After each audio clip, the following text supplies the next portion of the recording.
بسم اللہ الرحمن الرحیم۔ السلام علیکم ورحمۃ اللہ۔ 24 نومبر کا جو احتجاج ہے اس کا غلغلہ 10 دن پہلے ہی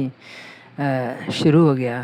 جب سے اعلان کیا ہے عمران خان نے۔ اس دفعہ نئے لیڈران کا اضافہ ہوا ہے، یعنی علیمہ جو بہن ہے عمران خان کی، وہ بھی پیغام لائی ہیں سب سے پہلے اس احتجاج کا، اور دوسری طرف جو بیگم ہیں ان کی بشریٰ بی بی، وہ بھی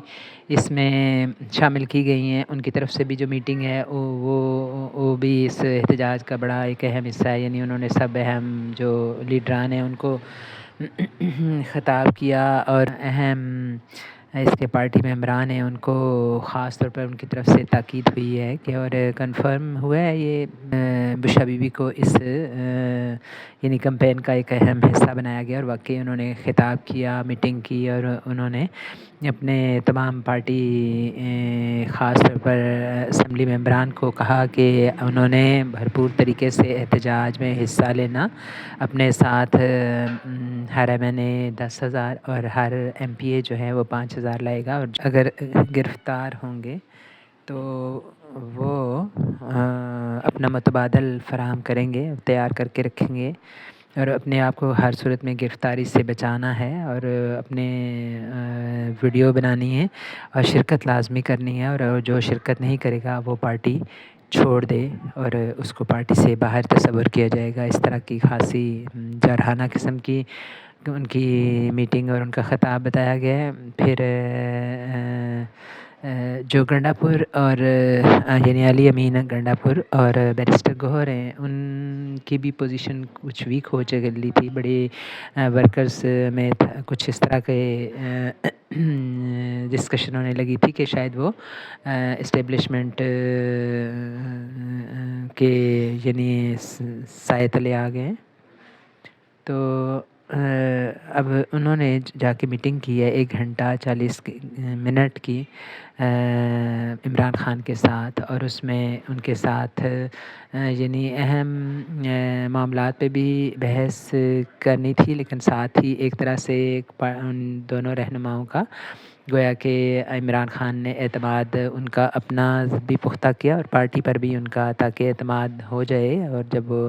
یعنی مختلف سطح پر قیادت کریں تو لوگوں کے شکوک و شبہات جو ہیں وہ کم ہو جائیں۔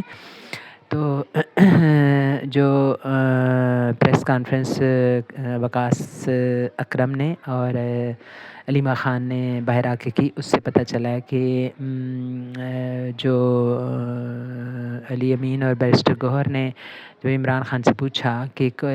اس یعنی احتجاج کے دوران ہو سکتا ہے کوئی ایسا مقام آ جائے کوئی کہ عمران خان سے رابطہ نہ ہو سکے، اور اسٹیبلشمنٹ کی طرف سے اگر ان کو اس مذاکرات کی آفر ہو تو کیا وہ اپنے بہاف پہ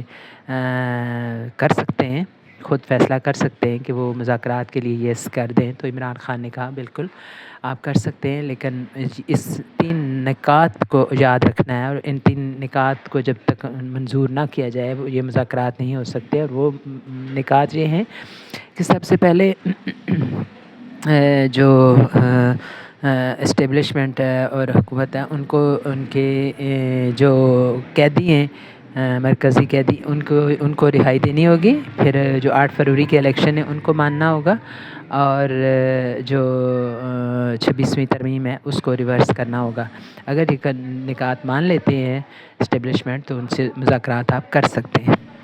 تو دوسری طرف حکومت ہے، ان کی طرف سے بار بار وہی رویہ ہے کہ ہم یہ انتشاری ٹولہ ہے اور ان کی کوئی حیثیت نہیں ہے، اور یہ 50 بندے نہیں لا سکتے اور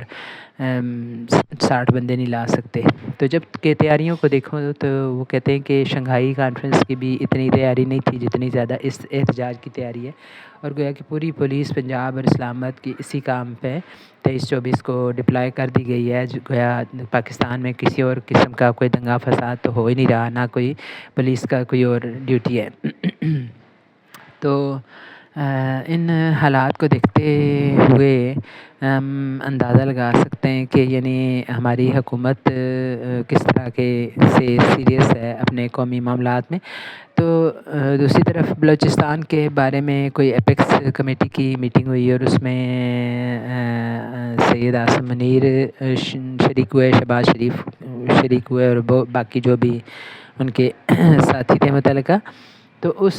میں کیا کہا گیا ہے جی کہ ہم بہت دہشت گردوں پہ چڑھائی ہونے والی ہے بلوچستان میں اور BLA کا خاتمہ کرنے والے ہیں وغیرہ وغیرہ، اور اس کے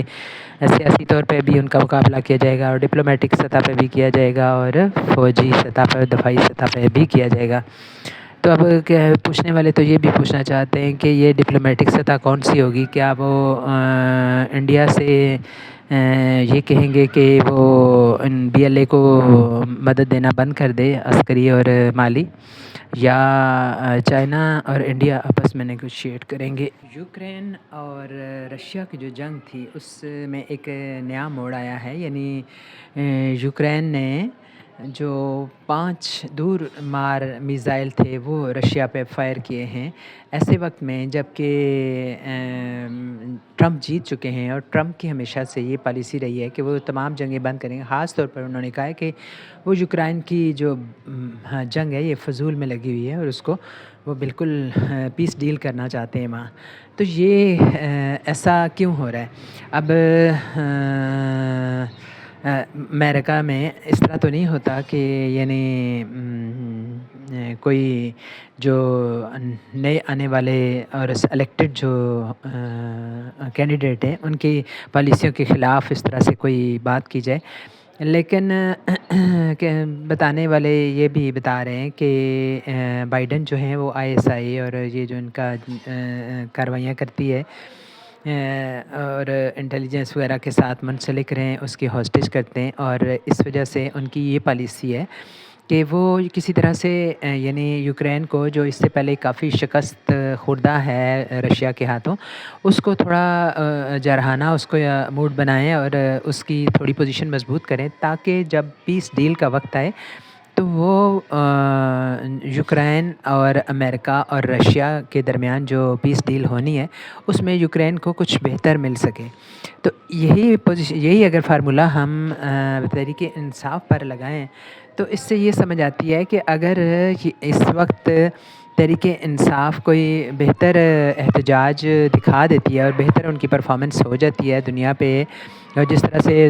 بتایا جا رہا ہے کہ تمام دوسرے ممالک میں بھی اس 24 نومبر کے دن احتجاج ہوگا،